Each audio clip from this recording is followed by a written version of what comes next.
PR, attention, and trust. We're living in an attention society, and they say that people now have the attention span of a goldfish. How do they know that? I have no idea, but that seems to be the agreed upon research statement. So how do you attract attention then?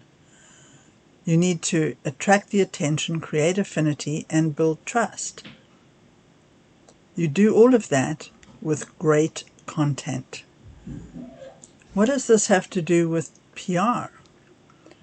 Well, communication is the bedrock of PR, and gaining attention, affinity, and trust is the goal of PR. A lot has been said and written about how technology has changed the practice of PR, and for a while we were making a distinction between traditional PR and digital PR. But if you're doing PR right, there really is no difference. You might be using different techniques and media to get the result you want, but that result remains the same: capturing attention, creating affinity, and building trust. How do you do that effectively today? Create high-quality content and distribute it via media that reaches your audience. It may be easier now with digital platforms, but the creation of the content remains the key. There are new and easier ways to publish digitally. You can create websites, blogs, and social media accounts. That's actually the easy part. Consistently filling these accounts with high-quality content that resonates with your audience is the challenge. And how do you build thought leadership? Start with your own blog and social media profiles. If you are in the B2B space, use LinkedIn to publish content. A new blog or social media profile will take time to attract the attention and trust of your audience.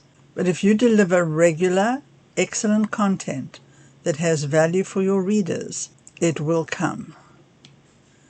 Each content item should be amplified. You repurpose it into as many as 10 other content pieces. You can take bits out of a blog post and make them into Facebook and Instagram posts. You can take a snippet of an audio file and make it into a social media post with a graphic, or make the post into a slide deck with excellent graphics. Then use social advertising and drive the right audience to this content so that you build up your following. Dr. Sten Ekberg is a really good example. He's a holistic doctor and a former Olympic decathlete. His YouTube channel has 582,000 subscribers. 5 years ago, he was virtually unknown. A year ago, he had about 300,000 subscribers. Dr. Ekberg has a wealth of knowledge about health and fitness, and he publishes a new video each week. His following is growing exponentially because of the quality and consistency of his video content. The next step is to look for guest blogging opportunities and guest spots on other podcasts. This gives you access to an existing audience. If Dr. Ekberg's team were to pitch him as a guest to a health podcaster, his audience of 500,000 would be a great endorsement for the value of his content. Now, you don't need to have a huge audience to gain that valued attention and trust. Sometimes an individual with a smaller audience actually has more loyal and engaged followers. In a PR campaign for a carpet brand, a DIY design blogger with only about 50,000 followers delivered far better results in terms of driving traffic to their new line than being featured on a major design site like Apartment Therapy. And what about the role of the mainstream media in all this? Well, it still plays a major role in building thought leadership. They have the authority and the audience you want to reach. Once again, the methods may have changed, but the core PR technique is the same.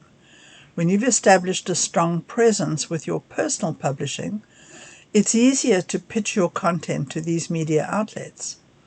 An editor will be more open to considering you as a contributor if they see that you are already publishing good content and you have an engaged following.